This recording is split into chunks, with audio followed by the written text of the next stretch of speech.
Hello there, this is Finley Truck and RV, and we'll be doing a video walkthrough on 5214T, the 2019 Thor Quantum. Starting over here on the passenger entry side, first thing I'll point out is on your side view mirror here, upper portion is power, lower portion is manual, and it does have an integrated lane changing camera. So when you do left or right hand turns, it's going to show you what's beside you. This is also equipped with a reverse camera, so when you go into reverse, it'll show you what's behind you also. Inside the passenger entry door here, a couple little storage cubbies on the side, exit handle, control of power windows and control of power locks. Glove box area, which is pretty standard. Manual operation seat, so you have your recline, and you can slide forward or backwards up there on the front. But yeah, all manual operation on the seat itself. Coming down the side here, you have a large power awning that goes across the top up here, and then there is a LED light strip just below that power awning. Switches for the awning and for that LED light strip are just inside the main entry door on the left hand side. Next we come to an outdoor entertainment area here, so you have a outdoor television. This is actually pulling reception in off an air television antenna on the rooftop. When you get where you're going, go to menu, do a channel search, and it will pull in your local channels. There is a sound bar down below also. That sound bar, you can link up your phone to it, play music Bluetooth. You can actually use it to play the television volume through it also, like I currently have it on there. You can switch around through different settings for different things. Compartment below that, you have a storage compartment. In these compartments, you'll have lights in them, and there'll be switches on the light to turn the light on. This is a windshield cover that blocks the windshield out for privacy at nighttime. You could put that over the windshield and have the whole area of the front to use, but the windows will be blocked out to where people can't see in them. Next compartment, I'll have to grab the key here. And you're going to use the gray key to get into these compartments.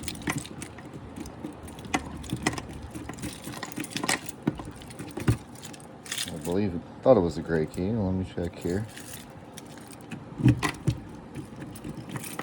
Okay, we'll revisit that compartment. I'll come back to it. Next compartment here is going to be a storage compartment. There is a light in the back side here with a switch on the actual light itself.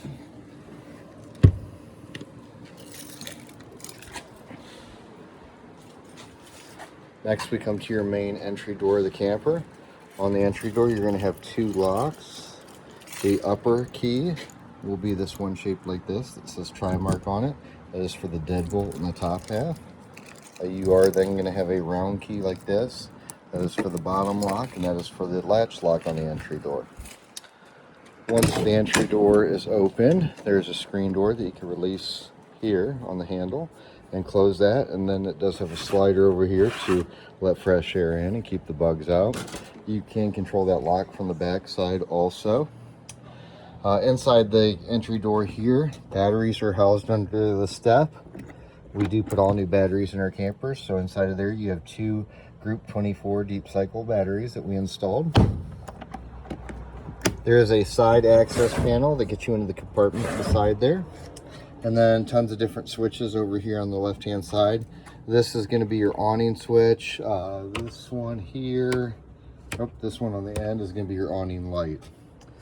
Main battery disconnect switch, inverter, auto gen start, and solar controller are inside of here also on this side wall.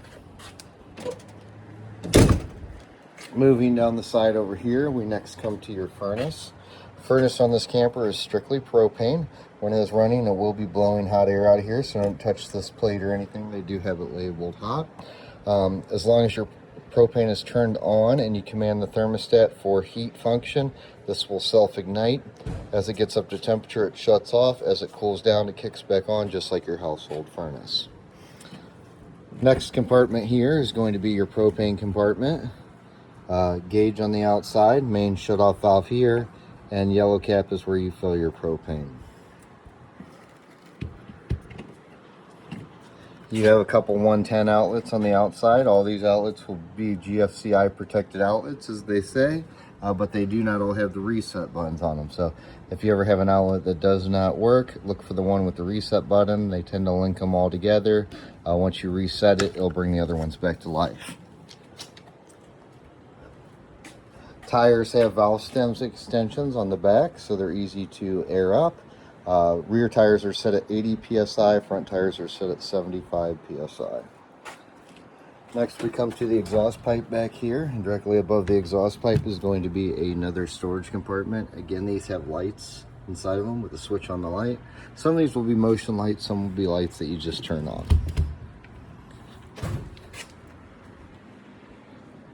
Farther down the side here, you have your fuel tank for the vehicle. This supplies fuel to the vehicle and to the generator. If you are ever below a quarter of a tank of fuel, the generator will not run. It always leaves that last quarter of a tank to go get more fuel. Below that, you have a propane port with hookup here for outdoor grill. Gravity water fill for freshwater tank here. The drain for the freshwater tank is actually underneath the bed. You'll flip open a panel. There's a large, I believe it was red handle that you'll twist, and then the water will drain out the bottom side of the camper. But that is for fresh water that you do need to sanitize that periodically, and that's for any water you take with you on a road trip. Last compartment on this side is just a large storage compartment. Again, inside of here, 110 outlets and a light. Previous owner built a little step. We just kind of left that in there for you. Now some of the locks they've changed to a different style, but there's a key on your ring that gets you into that. Coming to the back side, you have bumper access for your storage hose or for your waste hose. You keep your sewer hose in the bumper. Those are magnetic covers. You have ladder access up to the rooftop. Really just lights on the back side. You do have an integrated third or camera in the third brake light. That's your reverse cam. And then down below you have your hitch, 7-pin, and then there's a 4-pin trailer connector back there also. Spare tire is located underneath the rear of the vehicle. Coming to the driver's side, you have your slide out that goes all the way down the side. I did put that in for the video so I could get to these compartments easier to show them to you. You have your 30 amp shore cord that plugs in here and will plug in over at your wall. You will get an adapter in your starter kit that adapts that 30 amp cord down to a 110 outlet. Directly above that is going to be your cable or satellite hookup. Next compartment is just a storage compartment. Good spot to put your shore cord. Next compartment here is going to be your waste tank drains. So your handles are color coded. You have a black and you have a gray. Black is toilet water, gray is sinks and showers. Once your sewer hose is hooked up, and this center part does pivot, so you could rotate it downward. You could remove the cap, rotate this downward, hook your sewer hose to it, pull your black one. Once your black one is drained, you could close that, then pull the gray. The gray will be soapy sinks and shower water. That'll rinse out the hose. Once that's all cleaned out, you could close the gray, remove your hose, put your hose back in the bumper for storage, and pivot this back up and put your cap on. There's a light inside of here, and there's what they call a sewer tank flush over on the right-hand wall. You could hook a garden hose to that.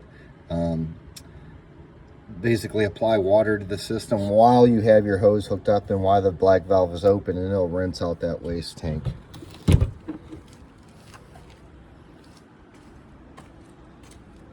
Moving down the side here, you have an outdoor shower with hot and cold water.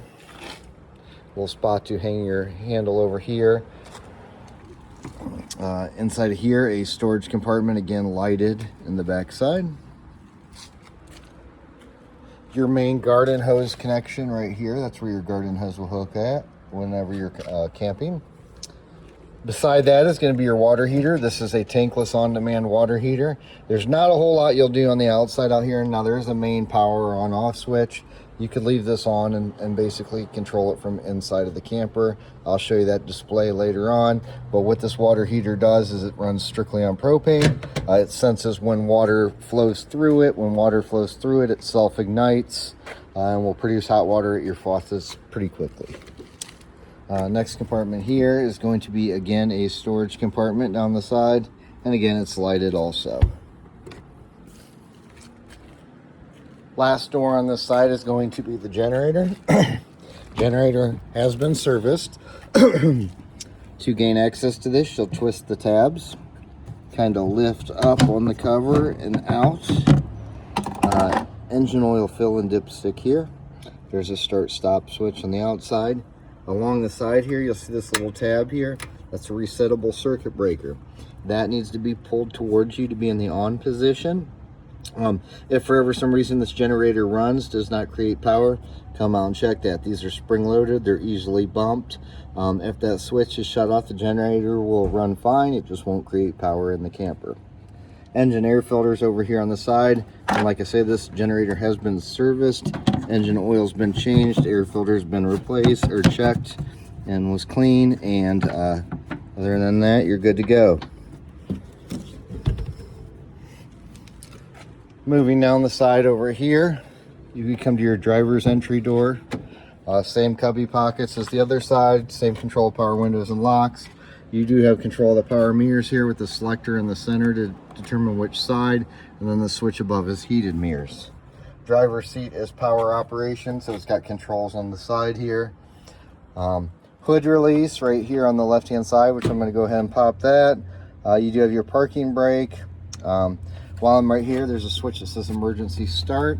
What that is you have an engine battery and you have a coach battery. Say for some reason you leave your headlights on, drain your engine battery down. This is a spring-loaded switch. When you push this, it connects the two batteries together, so you can actually pull power off your rear coach batteries in the stepwell to start your vehicle. When you go to do that, you'll depress the switch, keep the switch pressed in. While you have the switch pressed in, you're going to put your key in the ignition, start the vehicle. Once the vehicle started, you can let off the switch. Moving to the front, we did put new wiper blades on the front side. Hood, like I say, I released it right there, and we're going to go ahead and pop the hood here.